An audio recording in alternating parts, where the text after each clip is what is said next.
અમદાવાદનું સનાથલ કે જ્યાં ગટરના ગંદા પાણીનું પૂર આવ્યું હોય તેવી સ્થિતિ સર્જાઈ છે।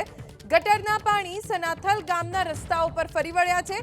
મંદિર, મકાન, બજારમાં ગંદા દૂષિત પાણી ભરાઈ ગયા છે। ઘુમા શેલા વિસ્તારનું દૂષિત પાણી સનાથલ ગામમાં ઘૂસી ગયું। પ્રશાસનના પાપે સનાથલ ગામના લોકોને કાળા પાણીની સજા મળી રહી છે। વધુ જાણકારી અમારા સંવાદદાતા હિરેન રાજગુરુ પાસેથી પ્રાપ્ત કરીશું। હિરેન, કાળા પાણીની સજા કોને કહેવાય? કદાચ આ વિસ્તારના લોકો સારી રીતે જાણતા હશે। શું વ્યથા છે તેમની?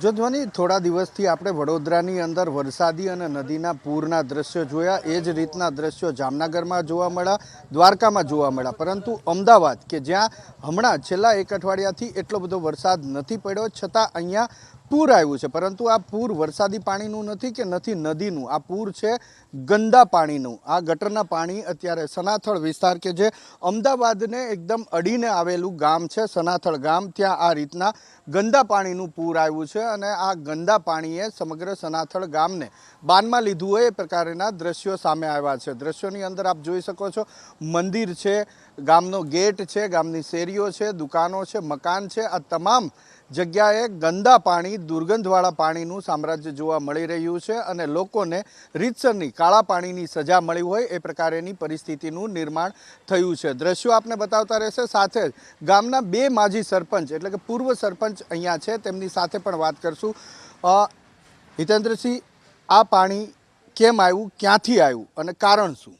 આ પાણી આપણે બોપલ ખરું ને, બોપલની ગટરોનું પાણી આવે છે।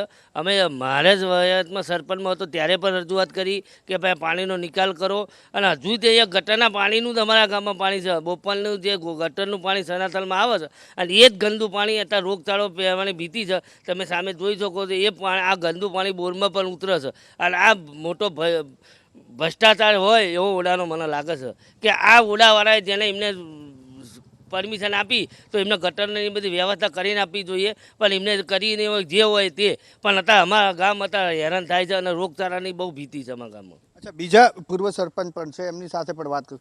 આ કેટલા વર્ષોથી આવે છે કે હમણાં કેટલા વર્ષોથી આવવાનું? વર્ષથી આવે છે મારા ગામમાં, 2 વર્ષથી આ પૂર પાણી ચાલુ છે અને જ્યારે ગામવાળા જે પાણી આવતાને બાંધી દે છે તે લોકો તોડી નાખે છે અને આ જે અત્યારે આ જે ગટરનું પાણી આવે છે એનો માર વધારે છે અને વરસાદી પાણી અમારા ગામમાં ભરાતું નથી, ગટરના મારફતે નિકાલ થઈ જાય છે।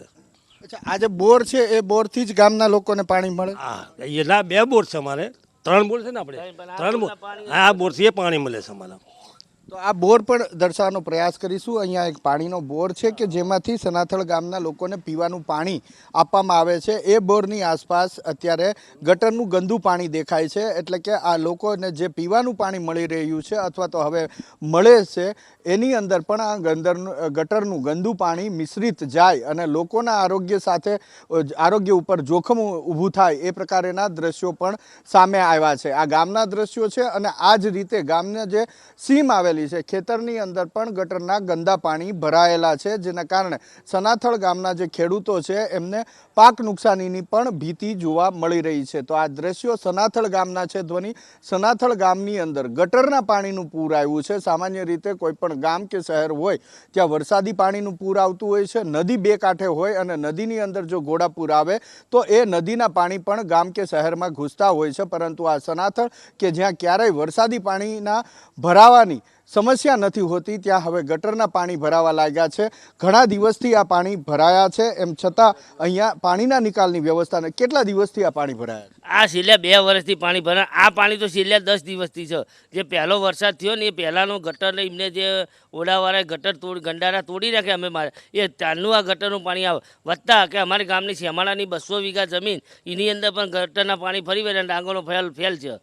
તમે ઓડામાં કઈ ઓડા કે અમદાવાદ મ્યુનિસિપલ કોર્પોરેશનમાં ફરિયાદ કરી ખરા? ઓડામાં જઈએ એટલે કે મ્યુનિસિપાલિટી જઈએ એટલે ઓડામાં લાગે એટલે ઓડામાં રજૂઆત કરી છે, કલેક્ટરને રજૂઆત, ધારાસભ્યને દરેક છે, મુખ્યમંત્રી સુધી રજૂઆત કરી છે અને છેલ્લા 2 વર્ષથી રજૂઆત કરતા કે અમારા પાણીનો નિકાલ કરો, પણ કોઈ ઓડાવાળા તેથી એવું કહેતા હતા કે ભાઈ અમે તમને અહીં તોડવા દો, અમે આગળ નિકાલ કરશું, પણ એમને હજુ આગળ નિકાલ કર્યો। આગળ નર્મદા કેનાલ છે, કેનાલની અંદર પીવાનું પાણી જવાના હોવાથી આ ગંદુ પાણી નાખી શકતા અમે નથી। અચ્છા, ધારાસભ્ય કોણ છે જેને તમે? જે અમારા ધારાસભ્ય કનુભાઈ છે પટેલ।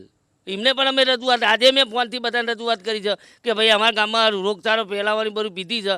કલેક્ટરના પ્રાંતના સાહેબને કરી, મામલતદારને કરી, ટીડીઓને કરી, દરેકને આજની તારીખમાં મેં રજૂઆત કરી છે કે ભાઈ અમારે છેલ્લા 10 દિવસથી અમારું ગામ આ ગંદા પાણીથી બીમાર ઓલું થઈ રહ્યું છે અને મોટો રોગચાળો ફેલાવાની પૂરેપૂરી ભીતિ છે. અને એની અગાઉ તમે આની કોઈ કાર્યવાહી કરો એવી મેં રજૂઆત આજ બપોરે મેં દરેકને ફોન દ્વારા કરી છે. તો ધોની આપણું ગુજરાત કે જે ગુજરાત નામ બોલાય એ પહેલાં વિકસિત ગુજરાત એવી ઉપમા આપવામાં આવી છે, પરંતુ આ વિકાસ અણઘડ અને આડેધડ થઈ રહ્યો છે. જે પ્રશાસન છે, પછી ઓડા હોય, અમદાવાદ મ્યુનિસિપલ કોર્પોરેશન હોય, એ પ્રશાસન જે કામગીરી કરે છે એ કામગીરીના કારણે લોકો મુશ્કેલીમાં મુકાય છે. અગાઉ જ્યારે પાણી ભરાયા હતા આગળના વિસ્તારમાં ત્યારે નાળા તોડવામાં આવ્યા અને એ નાળા તોડાતા આ જે ગંદા પાણી છે એ હવે ગામ સનાથળ આવેલું છે એની અંદર ભરાયા છે. જે પ્રમાણે પૂર્વ સરપંચે વાત કરી એ મુજબ અનેક સ્થળે તેમણે રજૂઆત કરી, ધારાસભ્યને રજૂઆત કરી, મુખ્યમંત્રીને રજૂઆત કરી, કલેક્ટરને કરી, પ્રાંત અધિકારીને કરી, ટીડીઓને કરી, પરંતુ જાણે કે આ રજૂઆત ધ્યાનમાં ન લેવાતી હોય એમ છેલ્લા 10 દિવસથી ગંદા પાણીનું સામ્રાજ્ય સનાથળ ગામની અંદર છે. પીવાનું પાણી દૂષિત આવે એવી પૂરી શક્યતા અને ગટરના પાણીથી રોગચાળો ફેલાય તેવી પૂરેપૂરી સંભાવના હોવા છતાં પણ પ્રશાસન જાગતું નથી અને નેતાઓ મત મળી ગયા છે એ પછી પાછું વળીને જોતા નથી.